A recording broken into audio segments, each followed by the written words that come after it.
Thank you for joining us today for a discussion with one of the leading voices in the Senate Republican Conference on national security matters, Senator John Cornyn of Texas. He served the people of Texas for nearly 4 decades as a Bexar County district judge, a justice on the Texas Supreme Court, and as a Texas Attorney General.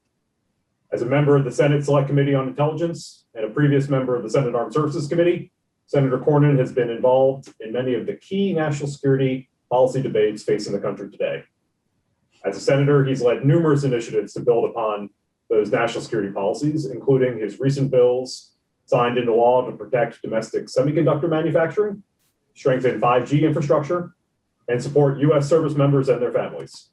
Likewise, his 2018 legislation to update foreign investment security reviews was one of the more prescient calls for understanding and defending against the risks posed by the Chinese Communist Party. We're grateful to have Senator Cornyn here to help us understand what is the most uncertain, unstable, and insecure world many of us have ever seen or studied. From Iran to North Korea to Russia, and of course, the threat posed by the Chinese Communist Party, America's national security is confronting serious and complicated challenges all at once. The proliferation of information technology has made it easier for fact and fiction to reach our living rooms and our palms in a way we've never seen before. And thanks to the alarming nuclear force growth of Russia and China, we are facing the real risk of a nuclear arms race again. Only this time, it's one where the US is watching from the bleachers. We've never better seen the relationship between national security and economic security than we see today as a consequence of China Incorporated. The Cold War seems simple by comparison. And Senator, hopefully you can help us to better understand how you see these national security threats and how you think the Senate will respond to them together or in conflict with the new administration. Senator, the floor is yours. Thank you for joining us here in Hudson. Well, thanks, Tim. I think you summed it up well. And I was particularly impressed that you could pronounce the name of the county where I first held a district judgeship, Bexar County. Most people stumble on that one, but you and I have known each other quite a while. And I was one of John Kyle's biggest fans here when he was here in the Senate. And I know you worked for him for a long time where you and I met, but it's good to be back with you and at Hudson. I appreciate the great work you all do. You all provide us a lot of intellectual firepower that we can then use in making policy. But as you described, the current situation is perhaps more dangerous than the Cold War. That makes me a little nervous, but I can't disagree with the confluence of issues that we're facing, including the nuclear threat. And I'm sure we'll talk a little bit about nuclear modernization and the importance of what Ronald Reagan appropriately called peace through strength. So I'm ready if you are. Senator, thank you very much. With your indulgence, I'll start with our conversation with nuclear weapons. Texas is home to any number of critical national security facilities, but as a nuclear weapons nerd, I'll argue that one of the most important is the Pantex site. Yeah. Every single US nuclear weapon in our active stockpile must come and go. It's a site of singular importance in our stockpile. When I worked on the House Armed Services Committee, I would staff Codels with members visiting the NNSA sites. And when you go to Pantex, you see how critical the mission is, how passionate the workers are about the service they do for the nation. And you also see how old the facility is. You see the metal bins in which they put high explosive to keep rats from eating away at it. Much of the infrastructure looks like it was the original World War II construction. So, Senator, we talk a lot about the importance of maintaining and modernizing the nuclear triad of nuclear weapons delivery systems. But of course, those weapons don't come out of thin air. They have to be built and maintained in NNSA sites like Pantex. So I'm wondering, can you talk to us a little bit about the importance of not losing sight of the modernization of this complex in the debate about modernizing the US nuclear deterrent? Well, as you know, Tim, until the New START treaty was ratified, there was no agreement to build new plutonium pits for nuclear weapons. And so that focused on the importance of refurbishing the existing nuclear weapons. And so I've been to Pantex many times in Amarillo, Texas, where they do that work. And of course, it's kind of shocking to see them take these old weapons and then try to add additional features to upgrade them, to modernize them. I'm not sure I actually saw a tube, electric tube, but anyway, you get the idea. They really have had to upgrade those up. And obviously, with no real testing going on for nuclear weapons, all of this is simulated. We hope that these weapons, once modernized, are going to be effective even with these very, very old pits. As you know, the New START treaty, I believe Senator Kyle got a side agreement by the Obama administration to begin pit production. The goal now is to produce 80 new pits a year, I think, between one of the national labs and the former MOX facility there in South Carolina. But to me, my visits out at the nuclear test site in Nevada and going to the national labs, I don't know why it came home to me so starkly, but you begin to think, why is it that we have not had a nuclear weapon used since Hiroshima and Nagasaki? Well, it is because of the deterrence and the mutually assured destruction that we have, and the reason why we can't let our adversaries make a mistake, miscalculate, or underestimate our resolve at defending our country and our way of life. And through the Cold War, Russia was convinced that if they initiated a nuclear strike, that it would result in a response that would threaten that country's survival. Unfortunately, nuclear weapons, if used, would threaten the world's survival, I'm afraid. At this point, there's so many of them. But to your point, and I think keeping our weapons production capability up to speed, making sure that we not only refurbish the old nuclear weapons we have and modernize them, but also make new plutonium pits that can be used in nuclear weapons is an important part of that deterrence. And that commitment, I think we need to keep Congress's feet to the fire to maintain that commitment to modernize our arsenal and to keep the triad. I know there's some talk about eliminating one of the legs of the triad, but I think it's really important that we maintain our capabilities on land, in the air, and at sea. Absolutely, sir. And of course, if Pantex is a crown jewel of the NNSA complex, surely the Big Texan Steakhouse in Amarillo, where they have the 72-ounce steak, is the hidden secret that only the real experts know about. Senator, I'd like to ask, many in the progressive disarmament community are counting on the Biden administration to unilaterally adopt restrictive declaratory policies like no first use, or to abandon the triad by walking away from the bipartisan Obama-Trump nuclear modernization program that you referenced. In your view, would that be a mistake? And if so, why?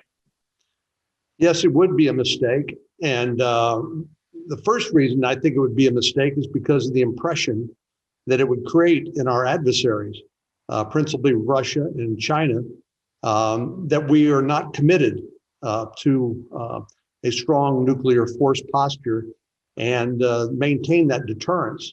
That is, to me, the key reason for our nuclear stockpile and our weapon systems that are capable of delivering them. It is to keep the peace. It's not to make war. And I think sometimes people look at it and they think, well, it's unnecessary, or we can eliminate the one of the legs of the triad, the ground-based strategic deterrent, which will replace the Minuteman III. And I think that would be a terrible mistake because, first of all, it would give our adversaries the impression we are backing down, and they could miscalculate and think that they could engage in a nuclear strike that would not threaten their survival, but would threaten ours. Well, Senator, thank you for that. I agree completely. Now, you mentioned the New START treaty. You were one of the 26 Republican senators who voted against the treaty. Of course, it was narrowly ratified in the end back in 2010. But in the 10 years since it entered into force, it's really clear what Putin accomplished with that treaty. He managed to exempt from arms control the bulk of his nuclear modernization program. As former Secretary of State Mike Pompeo stated, and I quote, "Only 45% of Russia's nuclear arsenal is subject to numerical limits. Meanwhile, that agreement restricts 92% of America's arsenal." End quote. Now, as you know, President Biden decided to extend that treaty for 5 more years without any concession by Russia, such as agreeing to limits on the huge proportion of its stockpile not constrained by arms control, without any effort to constrain China's buildup. And so I'm curious, what did you make of President Biden's decision to extend the treaty? Was it a lost opportunity? What does it tell us about his national security and arms control policy? Well, I think it was a squandered opportunity, not only to include the new weapons that Russia has developed, but also to bring China to the table. China's nuclear buildup is pretty opaque to us, but we know they're fast at it. And also, as you point out, it locks in, this extension locks in the advantage that Russia has when it comes to tactical or low yield nuclear weapons.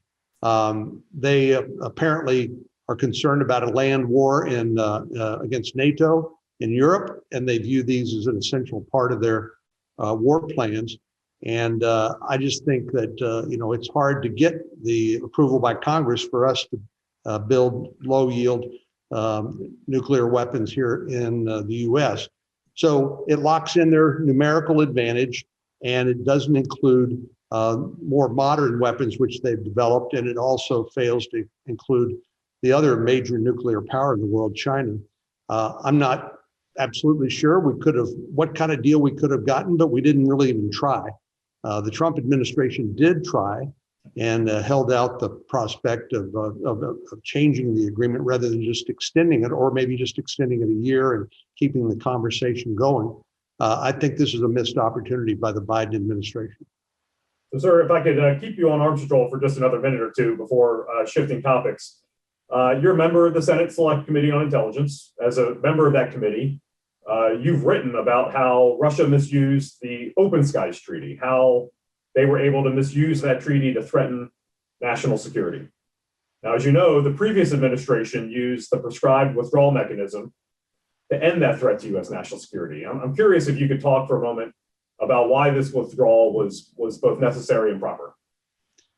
Well, I think it was really outdated because at the time, basically flying over the United States, flying over Russia or the Soviet Union would have been the way to identify various military buildups. Now we have overhead satellites and very sophisticated capabilities, so it really has kind of become obsolete. But we also knew that Russia was using this as an opportunity to commit espionage in the United States. And, I hate to say this, it sounds pretty blunt, but Russia cheats, whether in the Open Skies Treaty or the INF treaty that limited ground-based nuclear missiles. And so really, I think Putin was trying to get a PR advantage and act like they were the holdouts to maintain the treaty, but they were cheating all along. And I think ending this treaty, which was really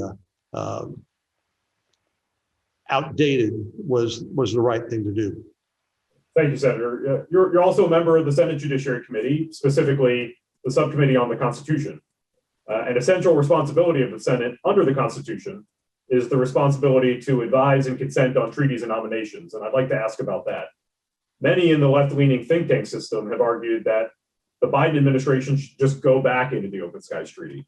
They've argued that the Senate, having previously given its advice and consent to ratification, the administration doesn't need to go back to the Senate again. In fact, it's been reported that the administration is studying this option in the interagency right now. And so I'd ask, how would the Senate react to what appears to be an unprecedented proposal to evade the Senate's authority under the treaty clause of the Constitution? And do you think the Senate will use its advice and consent authority concerning, for example, nominees to flesh out what is permissible and what is not as a matter of law and the Constitution to make sure that the Senate's authority is not eroded? Well, I think the Biden administration is going to look for opportunities to do everything from re-enter the Paris Climate Agreement to, it looks to me like they want to get re-engaged in the JCPOA, which is supposed to constrain Iran's development of nuclear weapons and enrichment activities. I am pretty confident they're going to look for ways around the Senate in terms of our constitutional responsibilities, but we need to remind them that it's a 50-50 Senate. And they didn't exactly get a mandate for some of these policies. And I think there's going to be significant pushback. And you're right, the Senate's in the personnel business. They're going to need to get people confirmed. I think we need to get some of the nominees on record to the extent we haven't already confirmed them. We've confirmed a number of national security nominees on what their approach is going to be. I truly believe that they will find a willing partner among Republicans on these issues, unless they want to just try to do something pretty unilateral and fairly radical in terms of evading the Senate's role. I think actually, Tim, it's a mistake politically too, because if you have a bipartisan buy-in to some of these agreements, then if things go south, then it's not unilateral blame. Everybody shares some responsibility. So I think it's both good in terms of building consensus, but it's also good in terms of if you're worried about getting blamed if things go south. Well, Senator, thank you. You talked a little bit about the JCPOA, and so I'd like to briefly pivot to that. President Biden made it a key plank of his election campaign that his administration would again make the United States a participant of the JCPOA, which was a deeply flawed deal that President Trump withdrew the United States from in May of 2018. Given its shortcomings, Iran's failure to ever fully disclose the previous military dimensions of its nuclear weapons program, or the so-called Ahmad plan, Iran desperately wants the billions of dollars of sanctions relief to fund its nuclear weapons program, its ballistic missile program, its state sponsorship of terrorism, and other malign activities. And so I'm curious, where do you see the Senate? Where do you see Senate Republicans on the question of rejoining the JCPOA or using the leverage that the Trump administration provided the Biden administration to try to hammer out a better deal? Well, I was encouraged, Tim, when I asked Ambassador Burns, the nominee, and now the new director of the CIA, and Avril Haines, the director of national intelligence, whether it would ever be permissible for Iran to get a nuclear weapon. Both of them answered no. But I also remember back when Prime Minister Netanyahu spoke to a joint session of Congress, he was unhappy with the Joint Comprehensive Plan of Action because he said it doesn't ban Iran from getting a nuclear weapon, it paves the way to get a nuclear weapon. So that was, to me, the fundamental flaw in the JCPOA, but it also gave the number one state sponsor of international terrorism a pass on all their terrorist activities around the world, as you know, mainly operating through proxies. But a nuclear Iran ought to scare the living daylights out of every person in America and certainly in the region, because they are the most dangerous, I believe, regime, nation state in the Middle East. They're an existential threat to our ally and friends in Israel, but they are out doing no good using proxies in places all over the Middle East, as you know. So I'm not for giving them a bunch of money, relieving the sanctions relief. I think the maximum pressure campaign that Secretary Pompeo led under the Trump administration has had some impact. And I think we ought to keep the pressure up until they're willing to come to the table and include all of their malign activities within a comprehensive agreement and agree that they will never be allowed to get a nuclear weapon. Senator, I really appreciate that. You know, the sanctions relief only works if banks and corporations are willing to go back into Iran, if they're willing to invest. And it just seems that given a restoration of the JCPOA, the next Republican administration, which may only be less than 4 years away, would likely again withdraw from the JCPOA. It doesn't seem like a good investment for an American or a European or an Asian business to go back into Iran if the administration chooses to go back into JCPOA. I'm curious, you've been an attorney general, you've been a lawyer, you've been a county judge. If you were advising a Texas corporation, there's some big energy corporations, obviously, what would you advise a corporation about going back into Iran if the JCPOA was brought back into force and all of our sanctions were taken apart? I'd say don't do it.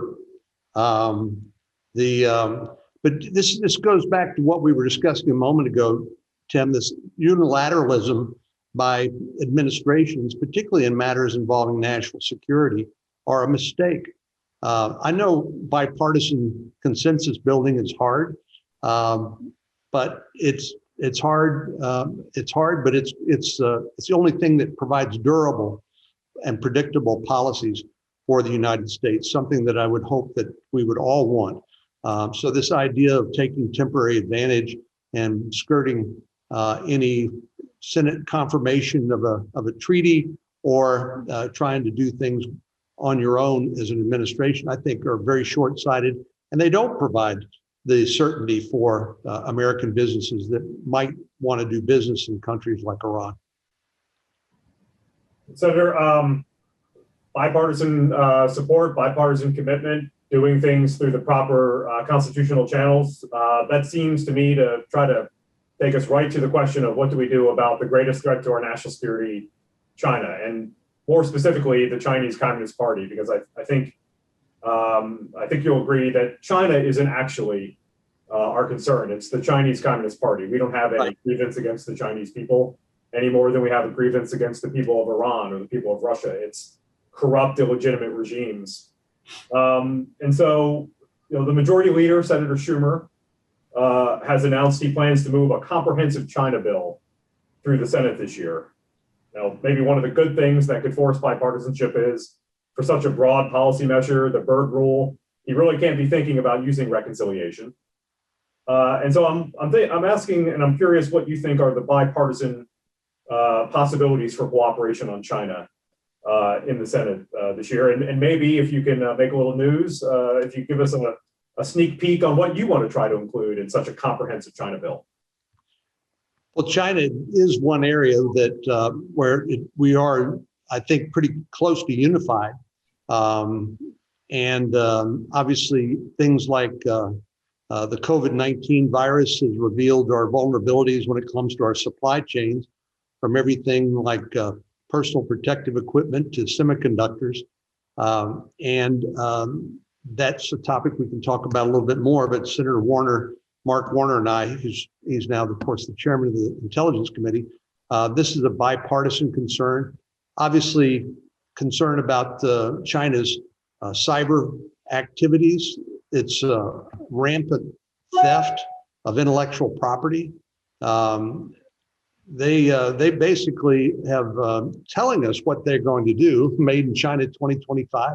And they want to make sure they get access through strategic foreign investments in the United States to our cutting edge intellectual property and the know-how to take it back and copy it and build it in China, which is a threat to us economically and from a security standpoint. So I do think this is one topic. And if it's approached, I think with the idea of building consensus and working together, I think it has great promise. The one area that I've been working on, as I alluded a moment ago, to is this vulnerability when it comes to semiconductors, that the smallest, most powerful semiconductors, which are made from a single source in Taiwan. As you know, they've committed to building a fab in Arizona, but local and state tax incentives aren't really enough to make it level the playing field in terms of the expense of these hugely expensive manufacturing facilities. So in the meantime, the US is contemplating building one in the United States while China is building 17 in China. Obviously, that's a problem. Well, Senator, so let's follow up on that if we can.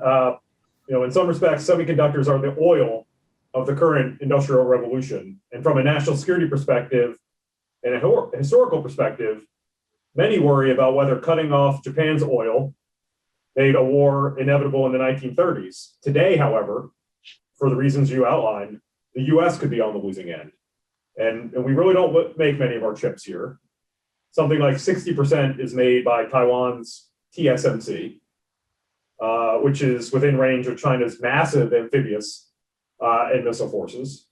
And now you were instrumental in passing the CHIPS Act last fall, but there wasn't really very much appropriated funding. Right. There's, as the old saying goes, there's Republicans, there's Democrats, and there's appropriators. And so I'm curious, what's the way ahead here? And we talked a little bit about this at the beginning. As a free market Republican, which I know you are, what's the appropriate balance between trusting the market and government-led industrial policy when it comes to protecting ourselves from China Incorporated?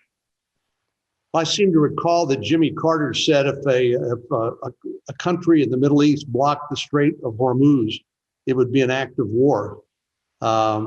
And that's how vital access to oil to world markets is to our national security and other countries as well. And I like that analogy on semiconductors. If China was able to cut off our access to these cutting edge microelectric circuits that run everything from F-35s to your cell phone, it would be, I think, equivalent.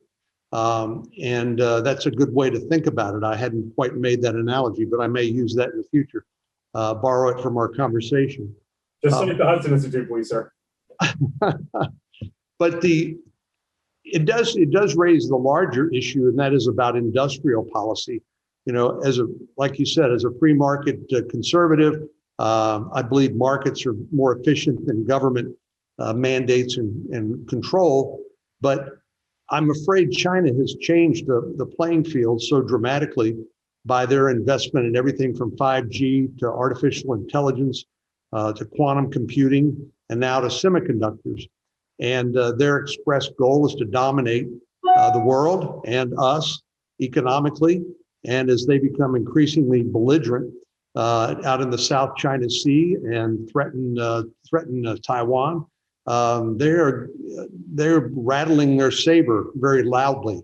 So I think this is another reason why when you talk to a guy like Chris Wray, the FBI director, and about the counterintelligence threats that China poses, everything from Confucius Institutes to students studying here in the United States that are coerced into cooperating with their intelligence agencies. China seems to be just about everywhere. And you're right. Sometimes people want to make this an issue about the country of China or the Chinese people. This is the Communist Party's game plan. And we need to up our game in order to compete.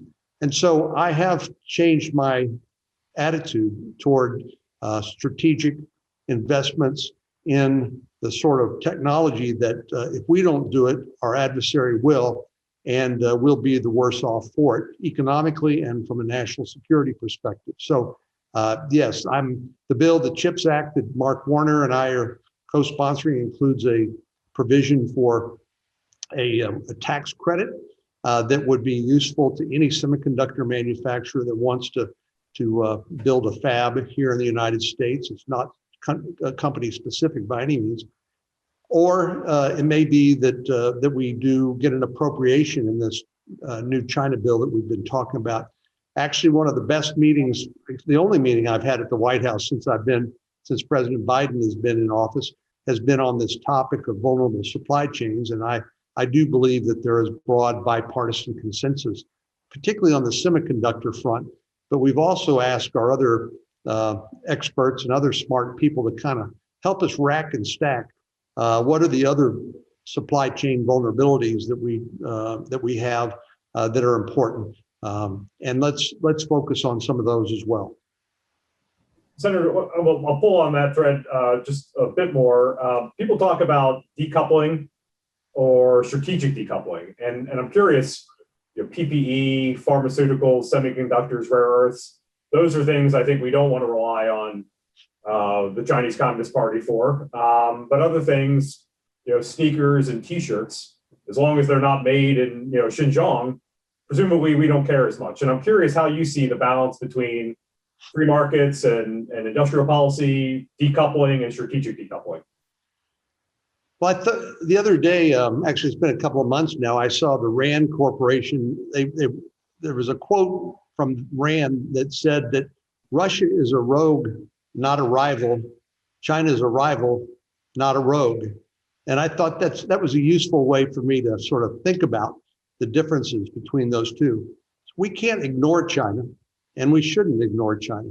I think there's a lot of room for us to work together in terms of trade, for example.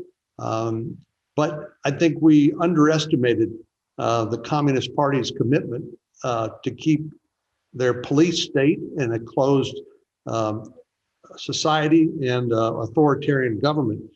We thought maybe, just maybe, if they became part of the WTO, they would become a flourishing democracy. Well, that didn't exactly happen. I think we've got some targeted areas like intellectual property, cyber, where they obviously are very aggressive, and we need to push back and push back hard. Things like keeping the South China Sea open to international trade and navigation is another important area. But again, getting back to where we started, I think the best way to keep the peace is to be strong and to be an unenviable adversary for another country. And so I think recognizing we have a problem is the first step toward a solution. And I think there is broad recognition now that China is the number one challenge for us. I don't think a military conflict with China is inevitable, but if they miscalculate or misinterpret our commitment to maintain our military strength and economic strength, then I think there could be a miscalculation and a mistake, and I think we should avoid that. Thank you, Senator. The recent meeting between the United States and leaders from the Chinese Communist Party in Alaska was dramatic and tense.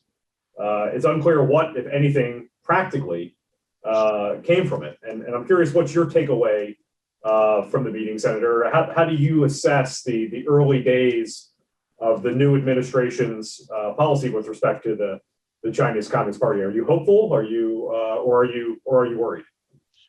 Well, I actually was a little bit encouraged by Secretary Blinken's pushing back.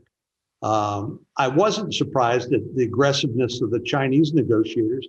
They become increasingly belligerent and arrogant. And I think, if they may have been probing to see, okay, what's the attitude here? Is it going to be a weak response, or is it going to be a strong response? So I thought that probably was an important testing of commitments and determination. And I thought that Secretary Blinken acquitted himself well. We'll see what comes from that. But obviously, if China knows that we're not going to be strong in our response, they will take maximum advantage. So I thought that was encouraging. Now, we talked about you're a member of the Senate Select Committee on Intelligence, so I don't have to tell you about the multi-domain threat to our way of life posed by the CCP. You mentioned Director Wray. Now, he stated here at Hudson in a speech last summer, and I quote, "We need to be clear-eyed about the scope of the Chinese government's ambition. China, the Chinese Communist Party, believes it is in a generational fight to surpass our country in economic and technological leadership," end quote. Now, we talked a little bit about this, but on the topic of preserving U.S. technological leadership from the CCP, you've been a leader. When I worked on the House Armed Services Committee for Chairman Thornberry, he and Congresswoman Cheney and several other members were instrumental in leading the charge in the House on your Foreign Investment Risk Review Modernization Act, FIRMA. Now, almost 3 years later, what did you get right? What did you get wrong? Well, CFIUS, as it's known, the Committee on Foreign Investment in the United States, is supposed to take a look at foreign investments.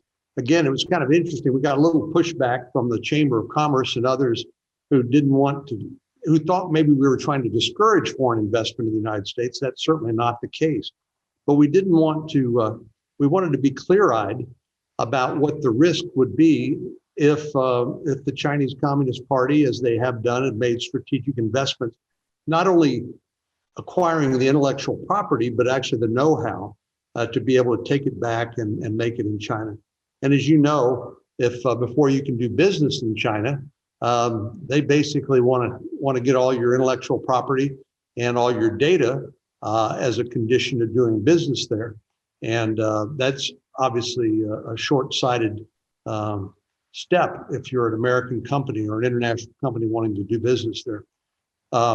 So my impression is, Tim, that other countries, our friends and allies who have similar challenges, are looking at what we did in the reform to the Committee on Foreign Investment, the FIRMA Act. And I know that that's now been staffed up and it's working more aggressively. They're reviewing a lot more cases than they have been in the past. We also extended this to things like buying real estate next to a U.S. military base, which obviously can be a footprint for signals intelligence and other espionage against our national security. So I was pleased that we were able to get that done. That was it was a pretty we were lucky. We were able to get it out of the banking committee and put it in the defense authorization bill in a very short period of time. But I think our country is stronger because of it, and other countries are paying attention and trying to figure out how they can model after that CFIUS reform to protect their own intellectual property and economies. One of the key provisions of FIRMA, which ultimately was handled through export controls and not CFIUS, was the protection of so-called emerging and foundational technologies, things like artificial intelligence, biotechnology. That was actually Section 1758 of that act. Unfortunately, almost 3 years later, that key provision has not been implemented. The Department of Commerce is about to release another report on its implementation of that section. It'll be maybe the fourth such report that details no significant effort to protect these technologies from the CCP. Your colleagues, Senator Schumer and Cotton, have previously written about the Department of Commerce's failure to implement these important controls for emerging and foundational technologies, the real cutting edge technologies where we maintain an advantage over China. And so as one of the leading authors of FIRMA, I'm curious how you see the implementation of sections like this. Are you satisfied with the job the Department of Commerce has done, or are you thinking about maybe a change in how those technologies are protected? Well, it sounds like I need to talk to Senator Schumer and Senator Cotton and join with them in those concerns. Because, you know, obviously there are technologies that we don't want other countries to get their hands on because of their importance to national security. And if the Commerce Department is not policing that the way they should, then that needs to be corrected.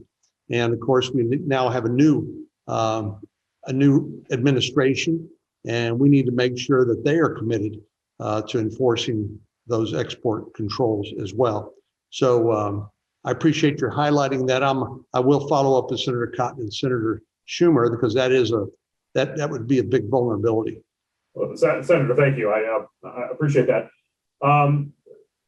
It's a hallmark of the new competition with China that national security is no longer limited to the Armed Services Committee or the Intelligence Committee or the Foreign Relations Committee. It's now in banking, it's in health, education, labor, and pensions. Every Senate committee, every executive branch agency and department is now on the front lines of the China competition. And I earlier quoted FBI Director Wray about the CCP. I'll do it again, but with an eye towards your Judiciary Committee service. Now, in the same speech here at Hudson last summer, the director stated, and I quote, "We've now reached the point where the FBI is opening a new China-related counterintelligence case about every 10 hours. Wow. The nearly 5,000 active FBI counterintelligence cases currently underway across the country, almost half are related to China," end quote. So in your early discussions with the new administration, for example, the recently confirmed Attorney General, Mr. Garland, are you comfortable that the FBI's campaign and the Department of Justice's China initiative will continue and will be resourced and staffed the way it needs to be? Well, I'm really glad that Director Wray is staying on. I'm a fan of his, and I've always, on this topic, I've said, he's a pretty stoic guy, doesn't show a lot of emotion. But on this topic, he's positively animated in my experience in the Judiciary Committee. But I also recently became part of I think an organization that you're familiar with, the Senate National Security Working Group.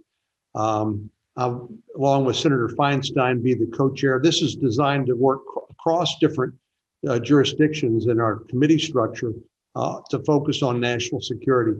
And we need to do more of that. I think part of the cross-jurisdictional work, because I become concerned that our structure, our silos within the Congress are an impediment to the kind of collaboration discussions we need to have, which, as you point out, don't reside just in one committee, but across many different committees. So we'll be using, hopefully, that apparatus as a way to do the kind of collaboration that we need to do across committees that have a impact on national security, which frankly is just about all of them. Senator, that's great. So we've touched Iran, we've touched arms control, and we've spent some time on China. I'd like to close up on Russia, if I can. The administration came in, obviously, over the last 4 years. Lots of tough talk on Russia. Both parties seem united in pushing back on Russia. And I'm curious, when you think about Russia's use of chemical weapons against their own people and against, for example, the Skripals in the United Kingdom, when you think about the SolarWinds attack, where should we go with Russia? And if you have any specific thoughts, how would you like to see the administration respond to the SolarWinds attack? Well, I think, we need to take Mr. Putin. We need to recognize who he is and what his aspirations are. Obviously, I remember Secretary Tillerson, when he was at the State Department, said, Mr. Putin wakes up every day thinking about where are the Americans having problems and how can we make it worse. I thought that was pretty interesting. But obviously, Putin thinks that this demise of the Soviet Union was one of the greatest historical tragedies that ever occurred. And he has been very aggressive at injecting Russia in places all around certainly the Middle East and Europe and anywhere else he can get a leg in. And they, through their active measures and exploiting our social media and frankly the gullibility of some of our mainstream media, have been trying to denigrate the United States, whether it's our elections, create chaos, havoc, misunderstanding, distrust. This is part of an old KGB playbook. It's just that the tools that they use now are a little bit different than they were back in when Vladimir Putin was and I guess he was in Dresden working for the KGB when he got started. But yeah, we need to be very clear-eyed about the Russians. That doesn't mean we should not try to find common ground where we can. And there may be some areas where we can work together with the Russians, but their primary threat is their nuclear weapons. And obviously, we've talked a little bit about the New START and the lost opportunity that was to include some of the newer ones that they've created. And along with the threat of hypersonic vehicles that can deliver a warhead in just minutes. And that's a real concern and something I know we're playing catch up on. But I think some of the recent press where I think President Biden, it's called Putin a killer. I don't know who was surprised by that comment. It may have been impolitic, but certainly the Russian intelligence services have a well-deserved reputation for using those kinds of methods against their critics and other people who they think are a threat to their reputation and to their country.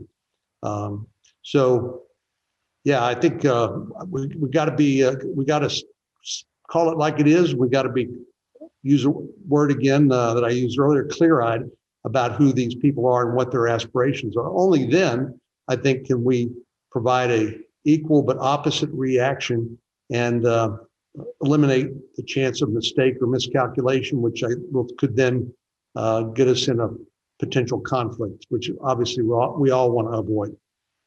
The late Senator John McCain described Russia as a mafia-run gas station with nuclear weapons. And as Secretary Blinken takes off for Brussels this week for his first NATO foreign ministerial, his first in-person opportunity to talk to many of our European allies, I'm curious what message you would like him to take from the Senate. Where would you like him to help our allies know that the Senate stands on some of the important questions about the future of NATO, how to handle Russia, how to handle China?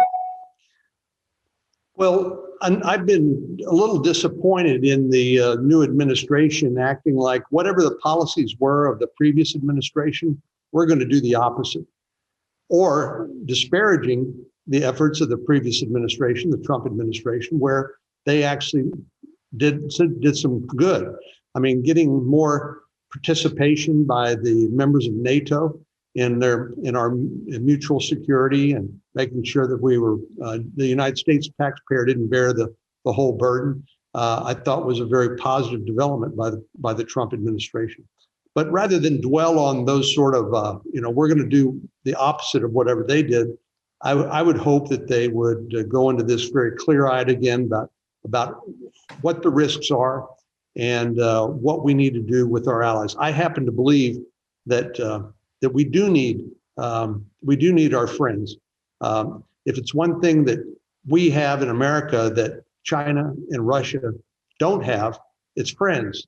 It's friends and allies looking at things like in Asia, the Quad, coming together to keep the navigation lanes open there with India, Australia, Japan, and the United States, working with NATO as a counterbalance to Russia and their continued aggression, and particularly places like Ukraine, but not just limited to Ukraine.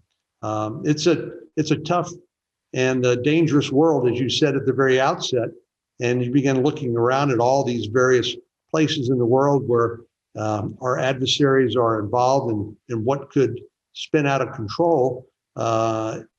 We just have to remain very vigilant and committed to making sure that we are the preeminent military power in the world, and that we use that peace along with our alliances with our friends to keep the world a safer place. Well, Senator, it's not our way at the Hudson Institute to ask needlessly controversial questions. We don't play gotcha here. But I've saved the toughest question for last as we wrap up our discussion. I have to ask about the great Christmas brisket controversy of 2020. Was this just another left-wing smear campaign against good Republican brisket? Is our country so hopelessly divided that those who favor dry rub and those who like a wet rub can't come together? Well, I think it's kind of like barbecue. Different regions of the country like barbecue, different kinds of barbecue. And I was celebrating my wife's brisket recipe at Christmas time on Twitter, and was shamelessly attacked by those who preferred a different recipe. But I think that says more about social media and what anonymous anonymity will do to people's willingness to engage on topics that really don't deserve a lot of attention. But that was amazing how long that went on. But it also shows how important barbecue and brisket is in Texas. People feel very strongly about it. Like I said, sir, one of the secrets of Texas is the big Texan in Amarillo. Not everybody can go to Pantex, but everybody can get a 72-ounce steak. But Senator, thank you very much for today's discussion. We covered nuclear weapons and arms control. We covered Iran and China and Russia, and hopefully all of our viewers will have some greater confidence that we have strong and smart and prudent leadership in the Senate, willing to work on a bipartisan basis to solve what are some really remarkable challenges that our national security establishment has to address all at once. Like I said, in the old days, we had the Cold War. We just really had to worry about the Soviet Union. It's a multipolar world. We don't have that luxury. And Senator, I'll let you close if there's any takeaways you'd like our audience to have. Well, Tim, thanks to you and Hudson for hosting today. And as I said earlier, I think organizations like Hudson that have the expertise are an invaluable source of information for the Senate and Congress and staff as we wrestle with these difficult policies. As you know from your experience working on the Hill, members of Congress tend to be generalists. They tend to have a lot of different issues that they have to address, but there's no more important issue than our national security. It's job number one, and the expertise and the willingness to work with us to help us sort our way through these policies is something I deeply appreciate from you and Hudson. So thank you for that, and thank you for having me today. Well, Senator, thank you very much for taking time out of your busy schedule. We appreciate you sharing your thoughts here at Hudson and with our viewers, and just want to thank you again for your time and for your service. You bet.